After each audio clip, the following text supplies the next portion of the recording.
Ken Gallagher with the Office of Planning and Development, and today's monthly webinar is using census data for municipal planning. So thanks for joining us. Before we get started, just be aware the format that we're going to be doing. We're going to be having the presentation, and then there can be a question and answer session afterwards. If there's any sort of immediate relevant question you need to ask to clarify a single point, that would be okay. You can type your questions into the chat box and I'll be monitoring it. You can also raise your hand. And just be aware that we are recording this webinar, as with all the others. And before we get going, I just wanted to mention what we do here and why we have census topics today. I'm with the New Hampshire State Data Center at the Office of Planning and Development. We are the state liaison to the U.S. Census Bureau. So that means we distribute and we interpret U.S. Census data. And we also supply data that we collect for populations to the Census Bureau. And we also conduct annual population estimates, which come out every summer. There's a link which you can go to afterwards to our State Data Center page on our website, and also contact information. I'm always happy to answer any questions, data type questions. If you're looking for where things might be, you can email me. You can also call me. So with that, I think we can move on, and I will turn it over to Nicole McKenzie, who's the data dissemination specialist for the Census Bureau. I'm very glad to have her here. So you're on, Nicole. Thank you, Ken. Thank you, Ken and Alvina, for having me today, and thank you everyone for coming. I work for the U.S. Census Bureau, and I'm hopefully going to show you some tools and provide information that will be useful to you as you are looking to gather information for planning purposes. So I started at the Census Bureau in 2019. I actually was the partnership specialist. I covered New Hampshire, so I don't know if there's some of you on the line that I ran across in my travels, but I want to definitely thank you, because during the 2020 census, it was all hands on deck. We had a very challenging census, and a lot of the cities and towns, municipalities, partners throughout the state really helped us during a challenging decennial. But anyway, I now work in the data dissemination and training branch, which provides training for people, such like was what I'm doing today. And I'm covering currently New Hampshire, but I'm also covering Maine, Vermont, Massachusetts, and Rhode Island. So prior to this, I actually was a grant writer, wrote a lot of grants for a lot of organizations in New Hampshire. And I will say that if I had known now what I know about accessing census data, I probably would have won a few more of those grants, because I never really was able to get the specific data that I was looking for down into like the census tract level. I always looked at the what I could Google, which I wouldn't recommend doing that, but that's what I used to do. So I've learned a lot since then. So the data dissemination and training branch, so you know, we also have the Census Academy. Some of the tools, I'm going to demonstrate 2 of our tools today, but we have 58 different data tools. We have a lot of information on this site. If you want to learn more about the Census Bureau or how to access our data, I would advise that take a look in there, and we have some data gems, which are little 5-minute videos that'll provide quick information on how to work a tool that we may have. We also have courses and webinars. The webinars are live or they're recorded. So, just encourage you to go on and check that out. For today's presentation, I'm first going to go over just a little Census Bureau overview. I'm going to talk about popular surveys that we have, and then our data profile tables, which are rich. They provide rich characteristic data that I get the most requests for information that are on these data tables. I'm going to talk a little bit about Survey Explorer, which is one of our data tools, and census geographies, how you can get down to different geographical levels when you're searching for data. I'd like to say move on to the fun part, which is the live demo. I'll pull up our site. I'll actually go into data.census.gov. show you around a little bit in there and provide oversight, insight on how you can get data for your community or compare your community with other neighboring communities. And then we're going to do a hands-on exercise in our narrative profiles tool. So first, a little bit about the Census Bureau. I'm sure many you're aware of the Census Bureau. We've been around for a long time. We are most known for the decennial, the count that we do in the years ending in 0. But our mission is to provide be the leading source of quality data about America's people and its economy. So we're out there all of the time. A lot of people don't realize when I was out doing partnership work in New Hampshire, you know, it was people feel that that's all we do. We do the decennial. And since then, now that it's 2023, I will tell people in the general public that I work for the Census Bureau. And I can't tell you how many times I get, well, why are you still doing that? The census is over. But, you know, I have to say that we're conducting 130 different censuses and surveys all of the time. It's just that decennial gets the most publicity. So people are aware of that. And it does count everyone. So they are aware.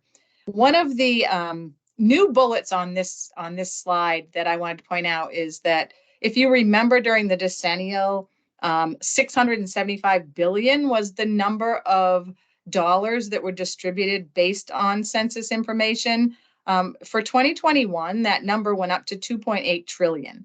Now, I think much of that, I'm sure, has to do with ARPA. There was a lot of funding after the pandemic, but that's a lot of money that is distributed to states and communities based on census data. So that just, you know, talks to the importance of the data that we collect and the importance of responding to those surveys. If you happen to be lucky enough to be in our American Community Survey or someone reaches out to you, you know, always please provide your response. So as I mentioned, the decennial census, that is the one we're most known for. We've been conducting it since for 230 years. Used to do it on horseback. U.S. Marshals would ride around on horses and collect the data. And now, you know, as you noticed in 2020, we were lucky enough to be able to respond on our cell phones or on the laptop, which actually became very helpful for us as everyone was home and we couldn't go out. So that was a plus during that time. We then have the American Community Survey, and this if people, the American Community Survey kind of branched out. It used to be the questions that we asked on the American Community Survey used to be part of the decennial. Before 2010, there used to be a long form and a short form of the decennial, and 1 in 8 households, I believe, received that long form. And what happened, a lot of the governmental agencies, businesses, they really liked the data that we were able to collect on the long form, but having it come out every 10 years, it was too much time in between. So what we did in 2005, we actually did we kind of took that long form and it morphed into the American Community Survey, which is, you know, today we're out there collecting this information. Every year we're releasing data. We have people out monthly gathering this information, and the sample size is 3.5 million households that we're collecting information on. The geographic levels that you can get American Community Survey information goes from the national level all the way down to the block group. So it gets pretty granular, which is helpful for a lot of our rural areas in New Hampshire. Just want to mention key release dates. The 1-year American Community Survey, the 2022 version, just came out in September. And that's good for the large cities because that only covers populations of 65,000 or more, which in New Hampshire, I think Nashua and Manchester would be the only like cities that would have that number of population. So for many of the small towns, we really need to look at that ACS 5-year data. The 2022 ACS 5-year will be released in December. I heard it's early December, so we're maybe about a month away from getting that fresh data for the 2022 ACS. This slide, I feel this is a great one to share. It shows the difference between what we're gathering for information on ACS versus the decennial. So you can see in the orange, the decennial, it's counting every household, but it definitely has a narrow, there's only the 10 questions on there. So the type of information you're getting is age, race, sex, Hispanic or Latino origin. You can see household relationship. So it's limited in what we're getting for information, although it's counting everybody. The American Community Survey, it's a sampling, so it would have a margin of error. However, it's collecting a lot of really specific characteristics that people are looking for when they're making decisions. So the four, I'd say, boxes of characteristics that it collects would be the social characteristics, demographic, economic, and housing. And housing is, as we know, in New Hampshire or anywhere in New England, is a really hot topic now because we have limited stock and limited affordability in housing. So that ACS data that's coming out in December for the 5-year, I think will be really interesting to look at regarding the housing. So you'll see I have DPO2, DPO5, DPO3, and DPO4. Next to these, what those are, if you're not aware, they're data profile tables. So when we go into data.census.gov, we're going to pull up the data profile tables. So then we can look for a certain geography. Say we want to look down to the census tract level, or we want to look at the city or the town level, and we want to grab some of that social information. We can type in DPO2, or we can put in the data profile tables, and it will bring up that rich data on the community. Some of the areas in this, grandparents as a caregiver, that's something recently. There's been funding out there for grandparents who are serving as caregivers for their grandchildren. And a lot of grant writers are looking for, which communities have a larger number of grandparents that are actually taking on that role. We also have that housing, as I mentioned, vacancy rates. It's good to be able to pull some of that information and housing cost. We also have the economic. So that is just a good visual. And this presentation will be available to you after. And I would say that this is a good slide to keep to the side, or at least jot down those data profile tables, as it's quicker to access them if you know what the table is. So before we get into some of the demonstrations, I want to mention Census Survey Explorer. I mentioned that we are conducting over 130 different censuses and surveys. So how would you ever know, which surveys collect data on what? Or, if you have a specific topic. For this illustration, I put in housing. So you can go into our Census Survey Explorer tool, and you can put in any topic. And what you do is you just check it off, as this slide shows. I checked off housing. And then when you hit enter, the tool will bring up a list of all of the surveys that we're conducting that have information on housing. So when I did that, it brought up 22 surveys relative to housing that the Census Bureau is out there collecting information on. And you can see the types of information: construction spending. We have the decennial census. Of course, we also have a housing vacancy survey, new residential construction. That might be real interesting during this time of low stock in housing. So all of these surveys that we're conducting provide us information on housing. And when you pull up the tool, you can actually click on the survey. So say you wanted to know, okay, what is this new residential construction survey? You can click on it and it will tell you the types of questions that are on the survey. It'll tell you how often we conduct that survey, and it'll show you how to get some of the specific information from that survey. So that's a nice tool to have. I'm not going to demonstrate that today, but that's just something to know that it's on our website, and I'll show you how to get to it when we go live. This chart shows the geography levels that you can gather data from. So you can pull data at the national level. You can pull it by the state. So you could compare New Hampshire to all the states in the nation. You could go down to the county, to the tract, to the block group, and down to the block level. The block level is it's basically like a block, a city block. It has approximately I think it's like 480 to 3,200 housing level units, or that's actually the block group level. The block level is even smaller. It gets down to just a geographical area, and you can only get information there from the decennial census. So that would be like population at the block level, and those 10 characteristics that we get from the decennial. But you'll see these offshoots, and this is important to know. So you can say you want to look at school districts, and you want to compare school districts and data on the population of children or poverty rates of children in certain school districts. You would get that information. You'd go to the state first, and then look by school district. And the reason it's not under the county is because school districts kind of cross city lines. They sometimes cross county lines. So it has to nest within the state. And that's the same for places. Places are also known in New England and New Hampshire as county subdivisions.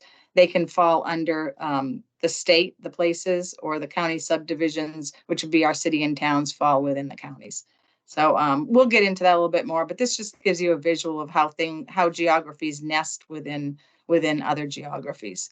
And the zip code, the reason the zip code is coming under nation, the zip code tabulation area, that is because some zip codes will cross state lines. So you have to kind of look under the nation to then get the zip code. So the two Census Bureau tools that I'm going to go in and demonstrate are data.census.gov and our narrative profiles. So data.census.gov, what is it? This is the tool we get a lot of inquiries on specific requests from people. And data.census.gov, I would say 80 to 85% of the time, I can get the information that someone is looking for in data.census.gov. Sometimes I need to go to some of our other tools, but data.census.gov has a lot of that information that most people are looking for. It also allows to customize the data needs. So I can pull the information by census tract, by block group. I can compare and bring in multiple towns or multiple counties. So it has a lot of really nice features. And then it's also you can directly download the tables into an Excel format or CSV. There's one other format as well, but that allows you to download, and you can actually do other things with the data if you get it into that Excel chart. And one of my favorite aspects of data.census.gov, which I will demonstrate, is the mapping features. I'm a very visual learner, and I love to compare communities and pull up that mapping feature because it will highlight communities that have, say, a higher population or a higher poverty rate or a lower number of children. So you can visually see and compare your county or your city with others around you, or you can just take your place, your city, your town, and you could compare census tracts within that. So you could look at, we have 3 census tracts in Hooksett. I think there's more than that in Hooksett, but you could actually look at and compare the areas of your town to see what aspects of the data you're looking for. The data in data.census.gov comes from these surveys. So there are quite a few data is in there from the American Community Survey, the Community Resilience Estimates, the Decennial, so some economic surveys. So you can see that there's a lot of information. We also have public sector information that's going into this tool. So a lot of this gathering of information is sitting in the tool, waiting for you to pull it out.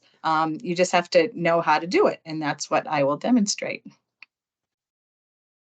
The second tool that I'm going to share with you, and this will be interactive if you have your cell phones near, which I'm guessing most people you can do it on the cell phone. I will be demonstrating on the computer, but I'm going to have you all kind of, if you want to keep your cell phones right next to you, we're going to pull that exercise up and do it together. And I want to show you how nice this tool is if you're looking for fast data on one geography, and you want to have some narrative for it. Maybe you're writing a report on a city or a town or a county, and you want to get quick narrative information that has data in it.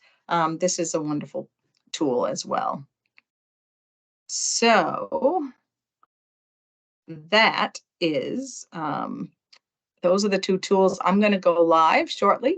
I want to put the links here, so I don't know if you're able to kind of follow along or if you just want to watch me, but those are the links. So when you get this presentation, you'll have the links to these two tools directly. So I am going to stop sharing now and try to go live. So switch over. Let's see, share screen. We can see And you it. should be, yay! Yep, there we go. Okay, It worked. all right. So here's my screen. So this is the landing page for Census, the Census website. It's just census.gov, www.census.gov. When you land on this page, you can see at the top of the ribbon, these are kind of our main search categories when you're looking for something. So you could hit topics and you could go right in. If you were looking for information on housing, you could go right to this link and it would pull up a lot of information and a lot of other links that you could then go into relative to housing. One of the things I will tell you right now, sometimes when you click on these links, you end up going into other links and you find yourself kind of down in a rabbit hole and you're like, okay, how do I get back out? Just a little tip is to always go back and click on our logo here. It will bring you back to the main page and you can start over. So you don't have to just go back on your browser. Just hit that logo and it will bring you back to the main page. Took me a while to figure that one out because I did go down a few rabbit holes on our site. So scrolling over, so you have the topics, then you can go into the data and maps. So you can see, you can go right to Census Academy here, which is our training site. And then data tools and apps. This is where you find all of our 58 data tools. We might have 59 now, but you would click on that. And I just want to show you to give you an idea. So here is a listing of them. There's 2 pages. So these are all the different data tools that we have. So we have the American Housing Survey Table Creator, the Census Business Builder. That's really good for individuals looking to start businesses. They can, if you haven't seen that tool, they can compare different places or areas, geographies, if maybe they're contemplating opening a coffee shop and they're trying to get data on 3 different locations. This is a great tool to do that and provides a report for them, which they could actually staple to a business plan and bring to the bank for funding. I've known people that have done that. So that's a good tool. And you can see Census Survey Explorer. That's the one where if you want to know which surveys cover a certain topic, you can go there. So data equity tools. Now you can see that it's alphabetical. However, we're going to go into data.census.gov and it's not under D's, it's under E, Explore Data. So that's the data.census.gov tool, but I'm going to show you the fastest way to go there. I'm going to slide back up. Remember I said you could click our logo and it'll bring you back to the main page. Computer's a little slow today. There we go. Maybe it's the snow. All right, so here we are on the main page. The main page, if you scroll down, it has right here 2 of our tools that people go into the most. I believe people go into the most because I think they're, especially data.census.gov is my favorite tool actually. So it's right here on our main page. So you just have to scroll down, there it is. The other tool is Quick Facts. Quick Facts is a nice tool if you want to pull up quick facts on a location, a geography. However, it only covers cities, towns that are above 5,000 in population. So for some of the smaller towns in New Hampshire, you couldn't pull up quick facts information on your community if it's below 5,000 in population. So I'm going to click data.census.gov. And here we are. So this is the landing tool for the landing page for data.census.gov. And there's two different ways you can search. You can put in, this is kind of almost like a Google search. You could just put in a few words that you might want to search for, and you can see what you get. When you do that, sometimes you get 2,800 or more data tables to kind of scroll through. So it casts a wide net, I would like to say. If you go to this part right here where it says advanced search and click on that, it brings you into our tool in the advanced search section. And what this does, it's kind of like online shopping. So, you can kind of put in your basket, narrow your search down of what you're looking for. So when you do that, you have less data tables that come up, but they're probably going to be more specific to what you're looking for. So what I'm going to do for this, you can see, you start with geography. So you pick your geography of, what you're looking for. You might want to look up data for zip codes. You might want to look it up for down to the block group. Remember, you can get American Community Survey down to the block group. If you go to the block level, then you're only going to get that decennial census information. And then I just want to show you there are other geographies. So you really can, there's a lot of different geographies that you can pull data for. School districts, tribal census tracts, voting districts. So that's just showing you that there are others. For this exercise, I'm going to go into county subdivision, which would be our cities and towns in New Hampshire. And I have to scroll down, find New Hampshire. And you could take this and you could just say, I want all the cities and towns in Grafton County and Stratford County. So you could just pull it by your county. For this demonstration, I will check all county subdivisions within New Hampshire. So when I did that, you can see that went into my filter. So it's kind of like my shopping cart. Here's my filter. I'm putting in all counties. Now I need to go and pick up something else that I want to narrow my search down to. Now you can search by topics. So you can go, pick any of these areas that you want to search in. And all of them have several different drop downs. You can search by surveys. You can search by year. I would say if you search by year, the 2022 one-year American survey information is out. But right now, as I mentioned, you have to wait till December to get the 5-year. Sometimes it's good to go down a year. You might get more data. It depends on what you're looking for. Then you could also search by code. So if you're looking for industries in your community, you could put in the NAICS code and search by code. There's all types of different search ways. I am going to, because we talked about, we talked about the American Community Survey, those rich data profile tables. I'm going to go right there. And I'm going to choose the 5-year, because we know that we have a lot of small communities in New Hampshire, and we want to get as much information as we can on all of the communities. And right here at the top, you'll see data profile tables. You can also, when I showed you the slide, if you know what data table you're looking for, you can go into the search up here and just put DPO5 if you know that's the table that you want, and then pull it up for your geography, and that will easily get it. But I'm gonna pull up all the data profile tables under American Community Survey. So I'm not going to put anything else in my basket right now. I could, but I'm going to put this in, and I'm going to the right, and I will click search. And you'll see here are the data profile tables from the American Community Survey. They popped up, and we are using the 5-year estimate. So I am going to click on, we'll start with DPO5. It's at the top. You click on the table, and all of a sudden you get this warning. And it's like, oh no, what did I do wrong? That's what I said the first time.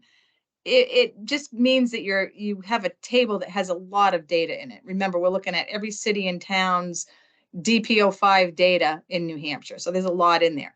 If you look down here to the right, you will see it says open the table.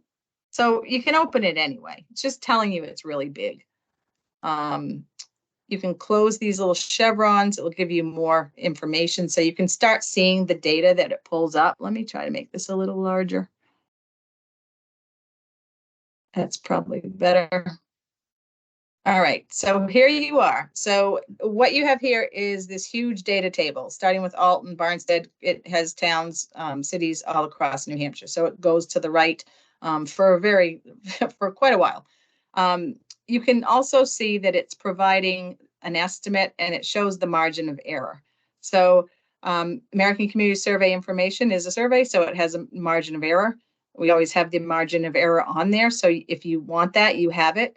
I tend to, you can use this button here and you can get rid of the margin area if you really don't want to look at it and it's kind of clogging up your table.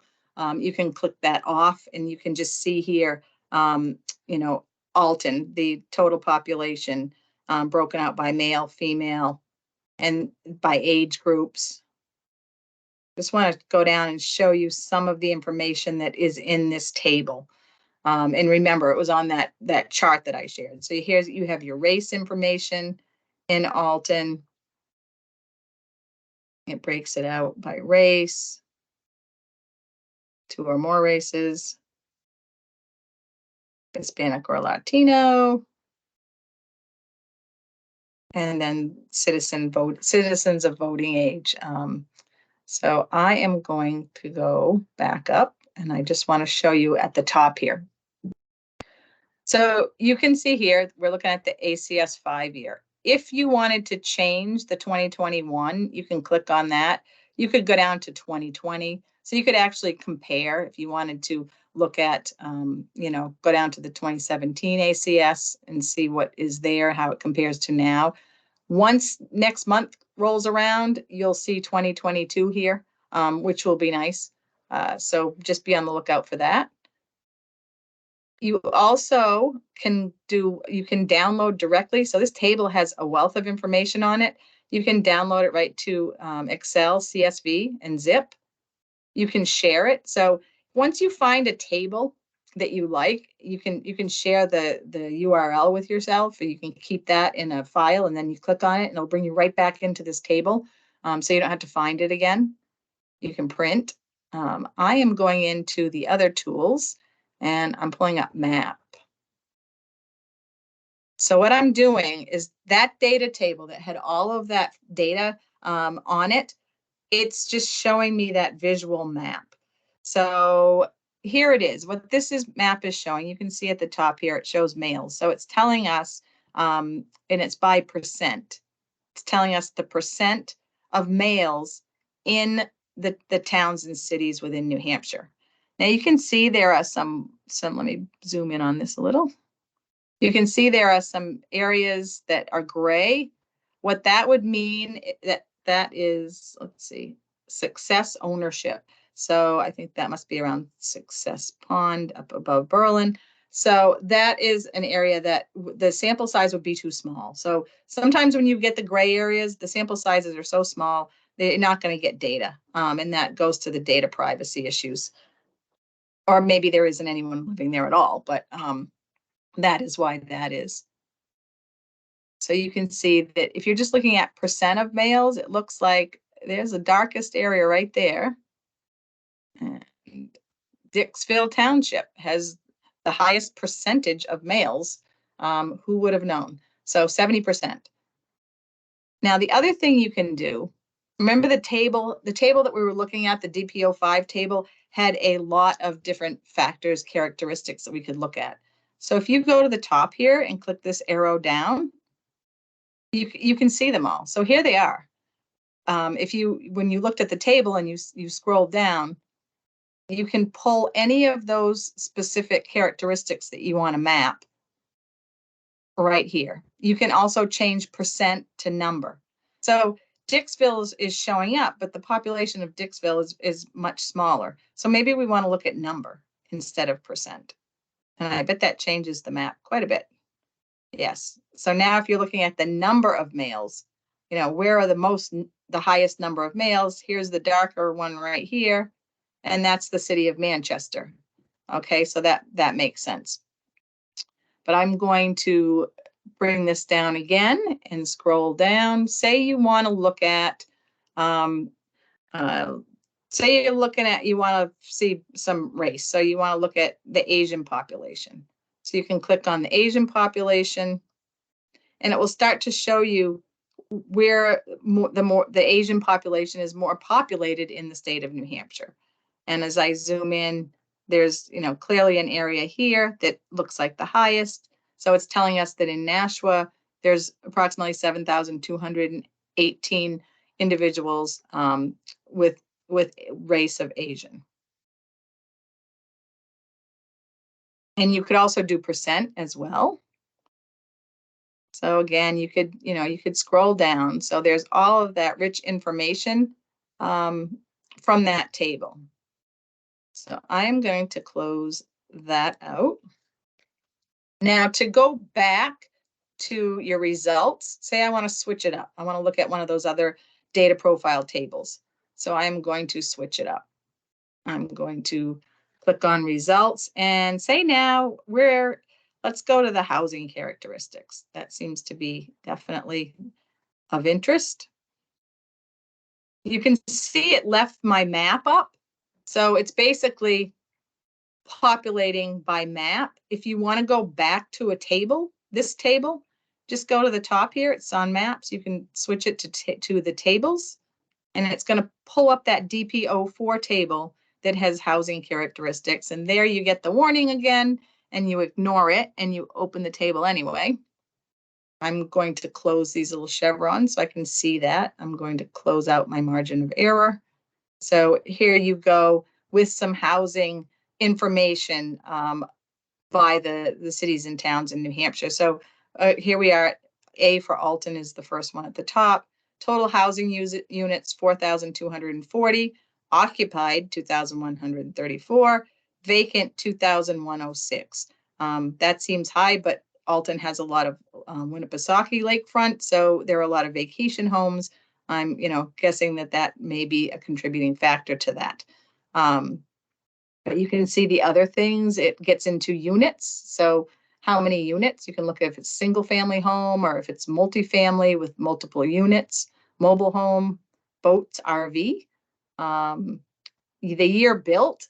I know I had one data inquiry. People were looking for houses that were built before 1978 with the lead. So they wanted to distribute flyers on a program to help get rid of lead in houses. So they pulled up information and could see, which areas of the state had a higher concentration of older houses where they could distribute those flyers. It shows you how many rooms are in the house, how many bedrooms.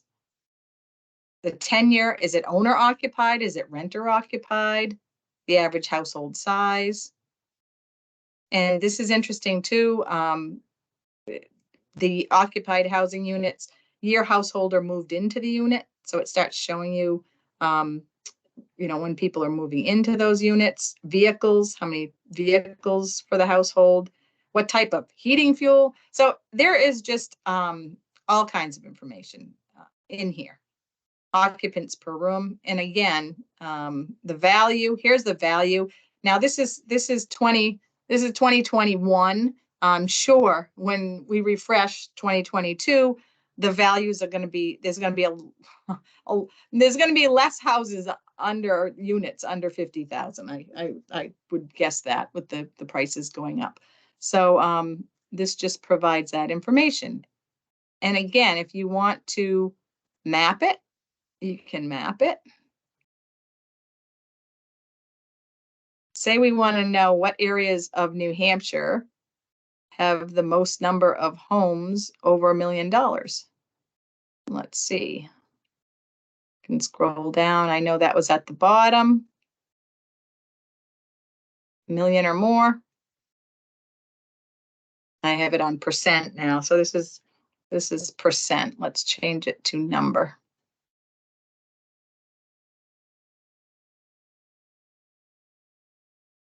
Okay, so this is that total housing? Did it go back?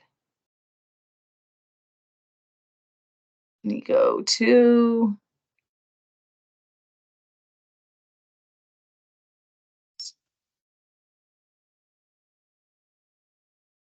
a million or more.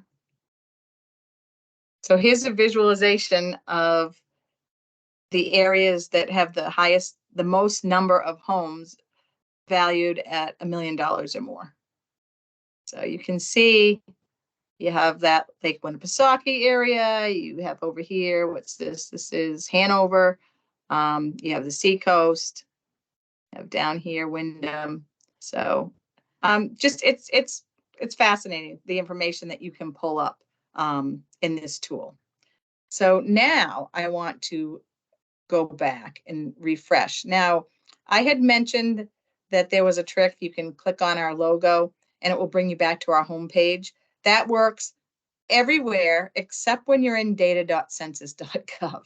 When you're in data.census.gov, when you click on this, it brings you back to the landing page of data.census.gov. So that's the only area it doesn't do that. I want to show you one other feature in this tool that I think will be really helpful and informational for you if you're looking to find a lot of different information on your community. So let's put in, Ken, do you want to name a city or a town in New Hampshire that we can pull information on? Let's see. How about Rochester? Rochester. Okay. So I'm going to type in Rochester, and it brought up all the Rochesters, and we want to stay in New Hampshire. So I'm going to click Rochester, New Hampshire.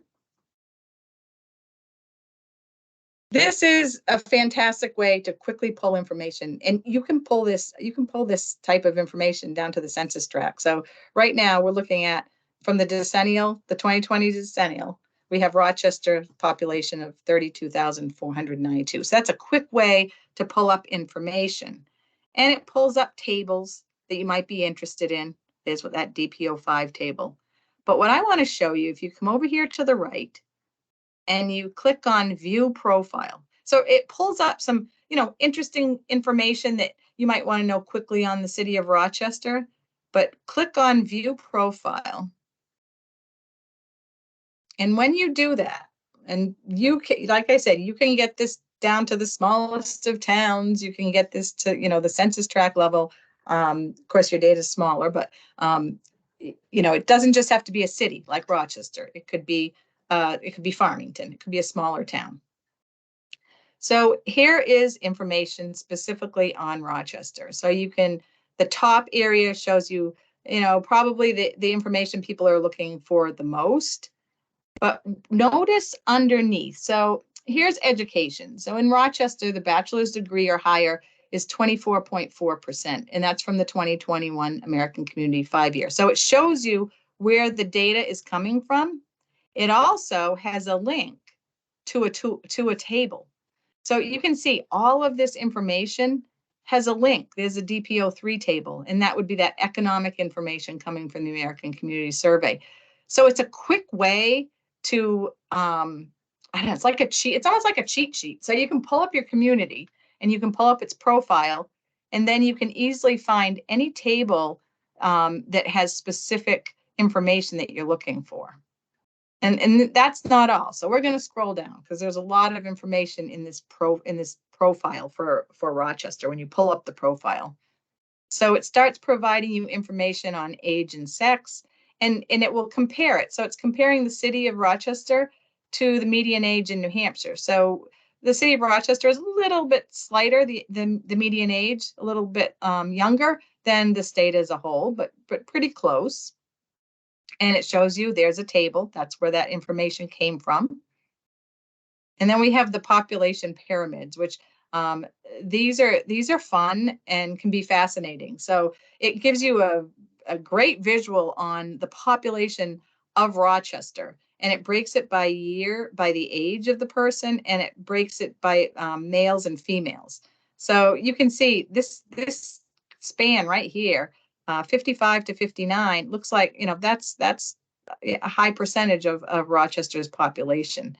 So it just gives you that data in a visual format, which I like.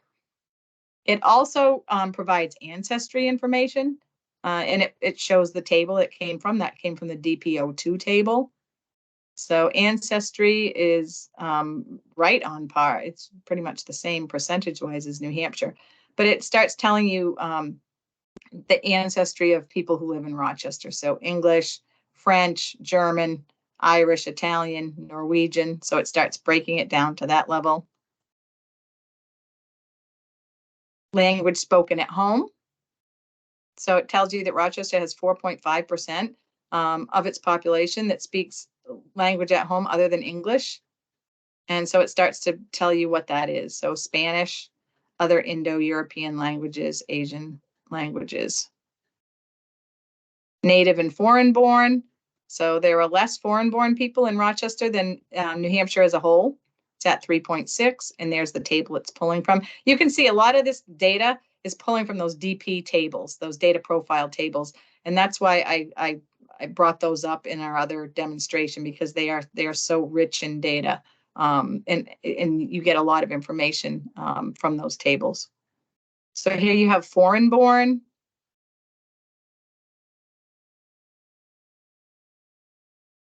Came from DPO2, older population, residential mobility. So you can see, and you can get this on your city or town. You can pull up all of this information. Veterans, there are a little more veterans in Rochester than the state as a whole, percentage-wise.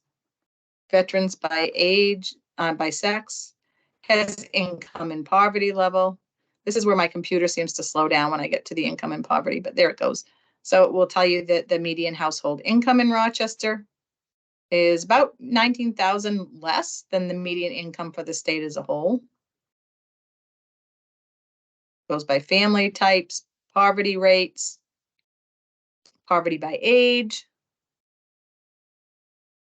Pretty much anything that you would want to know, you can find here, and then you can find as far as characteristics, and then you can find a corresponding table.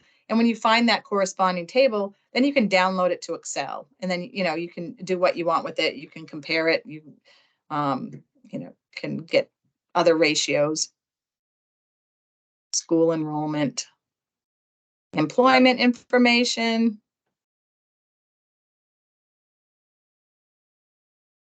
Come on, computer.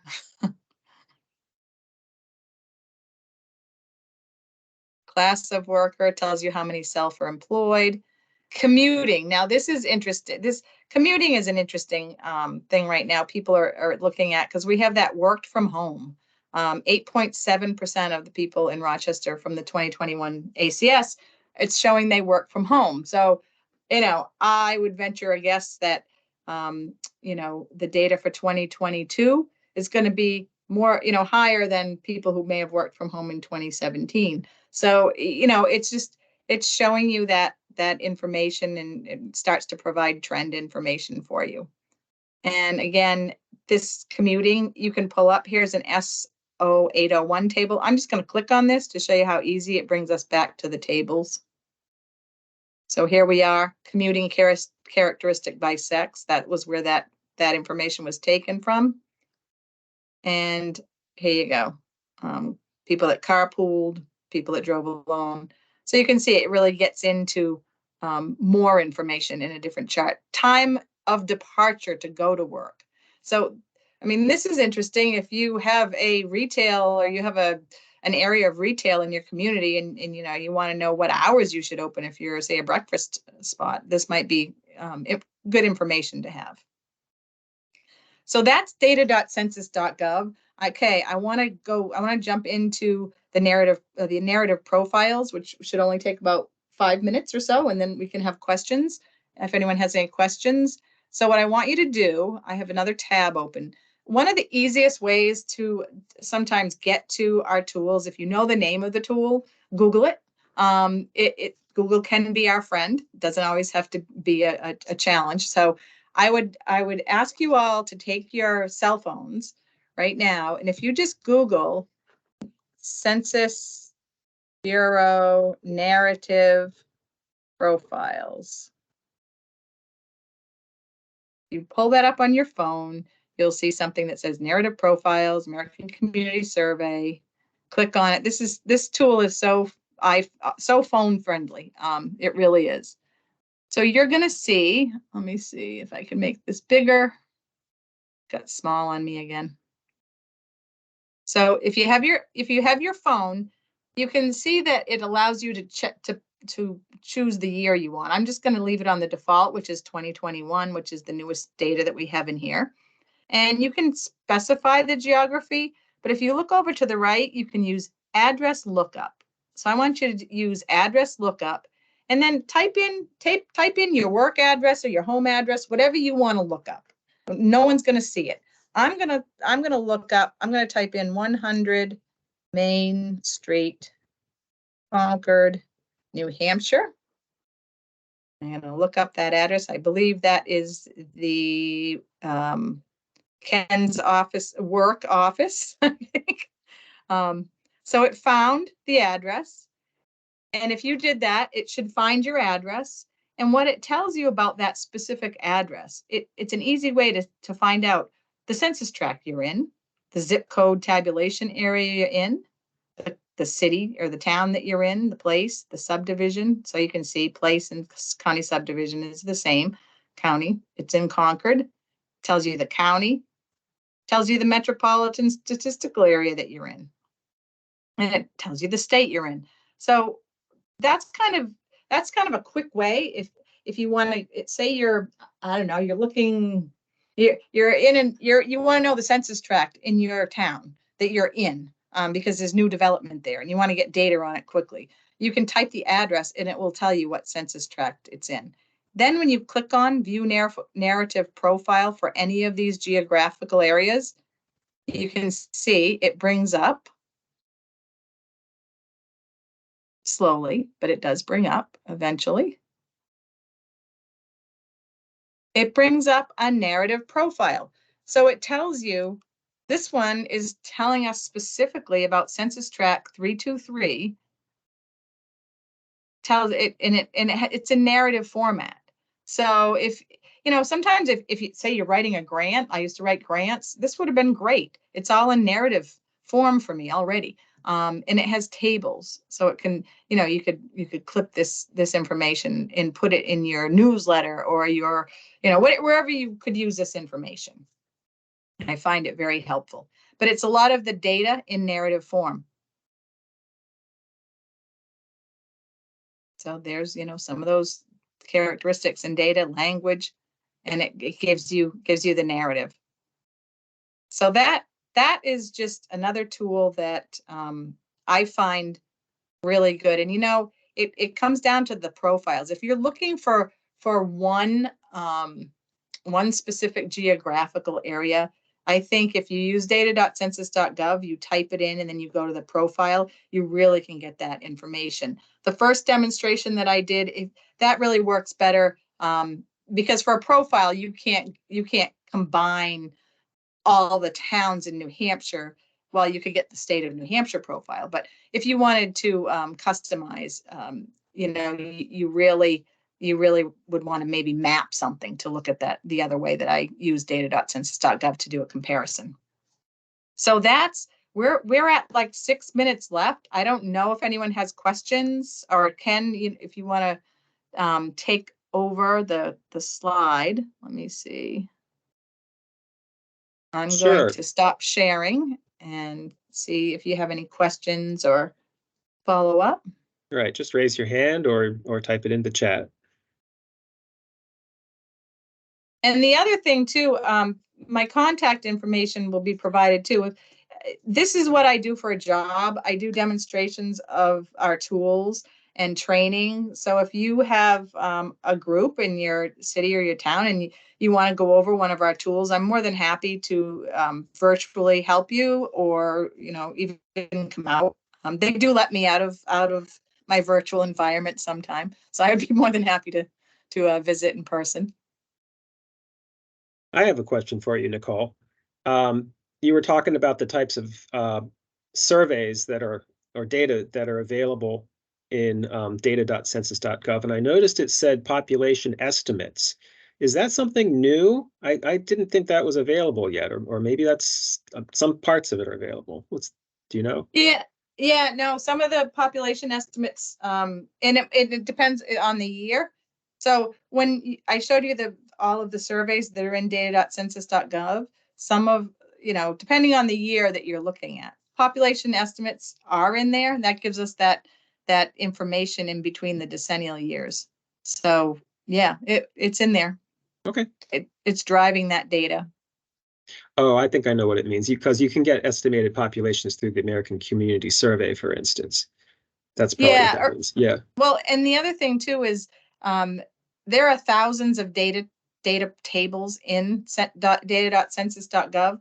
So there might be a B1006 table or something like that, where it's pulling population estimates. So Okay. we just looked at the data profile tables from the American Community Survey, but as you saw when I pulled up the profiles, there are many, many tables that are providing information. So the population estimates may be feeding certain tables.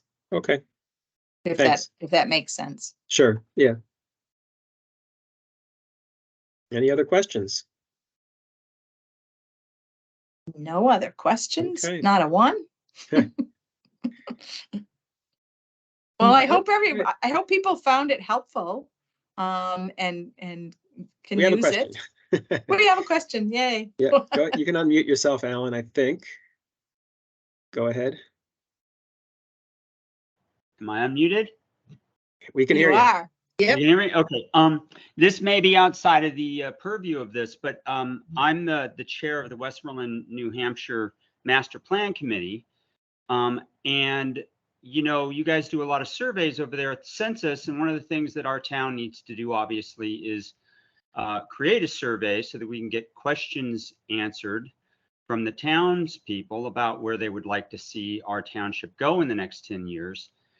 Is there anywhere where where we can get some sort of sample surveys so that we get the proper answers? Because I know, a lot of times you can ask questions, and just by virtue of asking the question, you're sort of leading the answer. I'm just wondering, are there any resources out there that the census can provide, or perhaps other agencies to help with this type of thing? I know, and Ken, I don't know, you may help with this as well. I know that I could send a link that you're able to, all of the surveys that we conduct, you could, like for the American Community Survey, you can actually pull up the survey, some of these surveys, and you can look at the questions that were asked. So I don't know if that would be helpful. You could use Survey Explorer and see a survey that may be similar to the types of questions that you want to ask, and you could pull up those questions, see what they are, and maybe use some of those as guidance. Yeah, it seems like the census surveys are quite a bit broader than the types of surveys that a small township would need to ask its constituents. I mean, I know there's obviously a lot of overlap there, but Well, some of the surveys might get more specific, because I mean, we have pulse surveys that are collecting information on a weekly basis. So we have all types of surveys. I don't, I can send a link. You can look at some of the survey questions, see if that would be helpful. Ken, do you do any specific ones for New Hampshire that might be helpful in that sense? I'm afraid not. I think your answer about looking for what other question, what other things what the actual survey questions are, it's probably the best way to go. Okay, great. Thank you very much for your time. I appreciate it. This has been very instructive. Oh, you're welcome. And I'll share the link with Ken, and he can share out the presentation. That'd be great. Okay. Great. Thank you so much. Thanks. Thank you very much, Nicole. That was I'm amazed how much stuff I learn every time I see another how to use data.census.gov demo. Well, Ken, There's if you plenty more. learn something, I feel really good Oh, good. because you are very knowledgeable in all of this. So Okay. thank you. So yeah, you're welcome, and thank you. And this slide has, this will be part of the slide package that you can download. There are links here to all of the other webinars. Please take the online survey, and then links to our web pages as well. Next webinar is going to be December 21st, 12 to 1. It's going to be a review of 2023 planning and zoning legislation and a preview for 2024. And with that, thank you for coming, and enjoy the rest of your day, and maybe you'll have a long weekend. So I guess goodbye. Thanks, Thank everyone. you.